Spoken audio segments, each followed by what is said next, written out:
Hi guys, my name's Lama, I'm 20 years old and I'm an exchange student in London from Canada, and I make up 1/4 of layers of London. So today I'm going to be talking about how to deal with homesickness. It's something that many of us face when studying abroad, and it can also be a deciding factor in choosing whether to study abroad or not. So I made a little list of some things that have helped me deal with homesickness in London, but also some of the things that I wish I would have done while in London to deal with homesickness instead of just sitting at home moping around all day. So without further ado, here is my list of tips and tricks on how to deal with homesickness. Okay, so the very first thing that you should be doing is before even studying abroad, is creating an extremely long list of every single thing that you want to see in your study abroad city.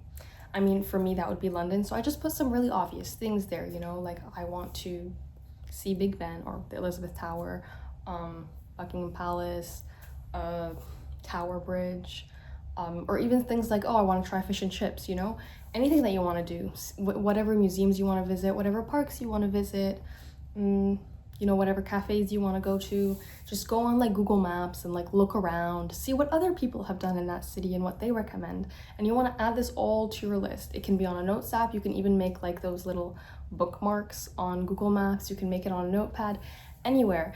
And so that way you have so many items of things that you can do to keep yourself busy.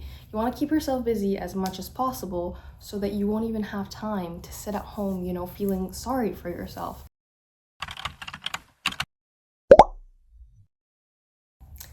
But on that note, while yes, you should try to have as much fun as you can, and you should try to keep yourself busy, and you should try to enjoy the city you're in, you should also feel your feelings.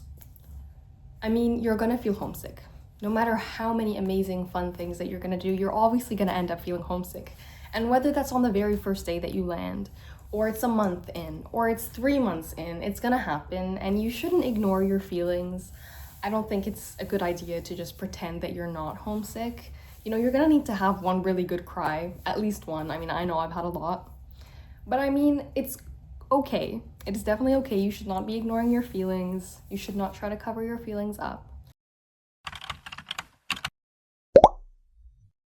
Okay, third item on the list is to schedule a time to call your friends and family back home. Time zones are so annoying, and it can be really hard to send your family or friends a text message and no one answers because they're asleep, or when they're sending you stuff, you're asleep. That is the worst. So the best thing to do is the second you get your schedule, your classes, send that to your friends, send that to your family, tell them these are the times that I'm not available. This is the time that I'm going to be sleeping. Don't text me during that time, I won't answer. But yeah, once you have your schedule worked out, and then whatever schedule your friends have, whatever schedule your family's on, try to work out a set time, every week, every day, whatever works for you. Try to work it out, and that way, that time, you know that you need to call them, they know that they need to call you, and that way everything's gonna be so much easier instead of just guessing. I was really lucky that Toronto and London are only 5 hours away, so it was really easy to find a time that works. But sometimes if you're 9 hours away, it can be really difficult. So, make that schedule, and it'll help you stay sane. I know for me, I would just do that whenever I come home from uni because that was the time I was most free, because I just wanted to sit down and relax, and your friends or your family can help you do that. So yeah, just schedule that time and keep up with it.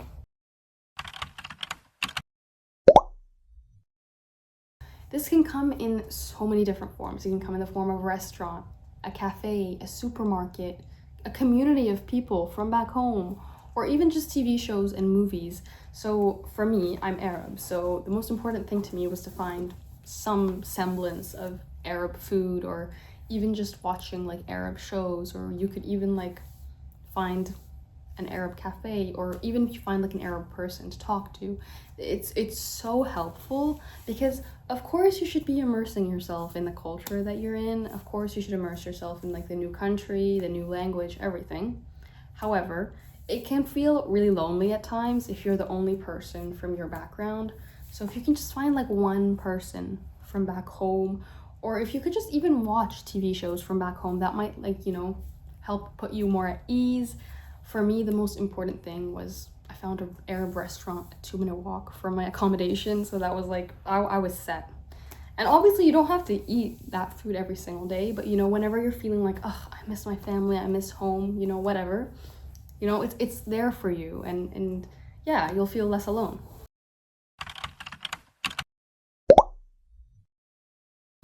Okay, my favorite tip of all is to go to like a stationery store or a bookstore or whatever and get a beautiful, beautiful journal. This is my favorite. This is Bramley Hedge, which is like very UK vibes. And it has like gold over here, and it is so cute. Even like the inside, it is beautiful.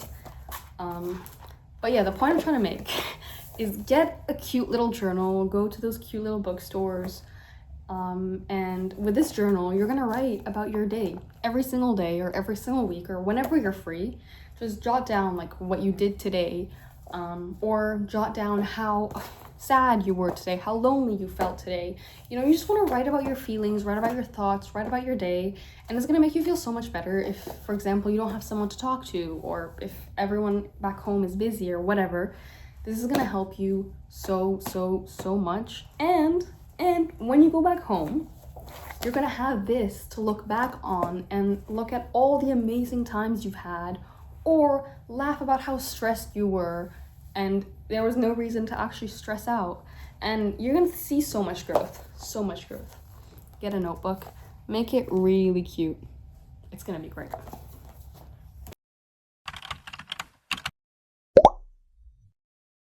So I think one of the biggest reasons why we feel homesick on study abroad is because we forget our why. Why did you come here? Why did you choose to study abroad? Why did you choose to leave your friends, your family, your job, your life back home? There is clearly a reason that you are here and you've just forgotten about it.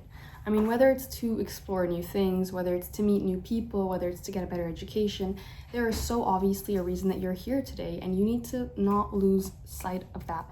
Because obviously you didn't come here to sit in your room and regret everything, all the life choices that you've made up until this point. There is so obviously a reason that you're here, and you just need to remember that. You know, there is a reason that you're here, and you're gonna have fun, and you're gonna enjoy this, and life will be so much easier once you realize that there's a reason that you're here, and you're going to fulfill that reason. If it's to get a better education, go to your classes, study. If it's to meet new people, go meet new people. There is no reason to sit at home and just regret everything, because it's not gonna amount to anything.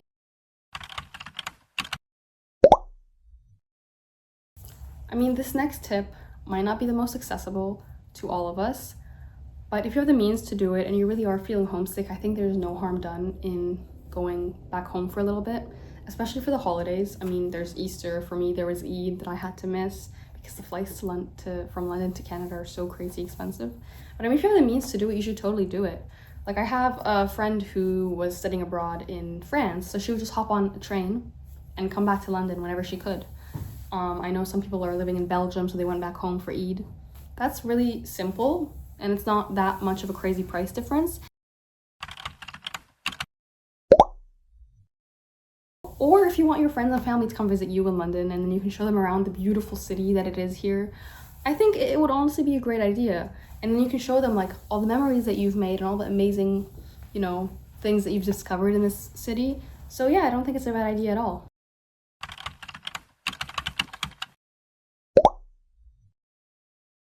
If you're someone who has felt so homesick in London, it's gonna show you how much, you know, you really do love your life back home. I know for some people they couldn't wait to you know, like get away and like experience a new culture and hop on like a red double-decker bus. Hello. But I mean, I've learned that I actually love my life back home, you know? As much as I love exploring London, as much as I love the tube system and how absolutely amazing it is compared to the one in Toronto, I really do love the Toronto subway because it has an AC compared to the ones here. But I mean, yeah, you're gonna learn that you really do love your life back home. Or you're gonna learn that you hate your life back home. Who knows? You're gonna maybe end up moving to London. You never know. I mean, it can happen. It can happen. A lot of people end up moving to their study abroad cities. But yeah, you know, it's honestly, homesickness just teaches you that you have a great life, that you should feel really appreciative of. So yeah, those are all the tips and tricks that I have for you guys today. Thank you so much for watching. Don't forget to like and subscribe to Layers of London, and thank you for being here. Bye.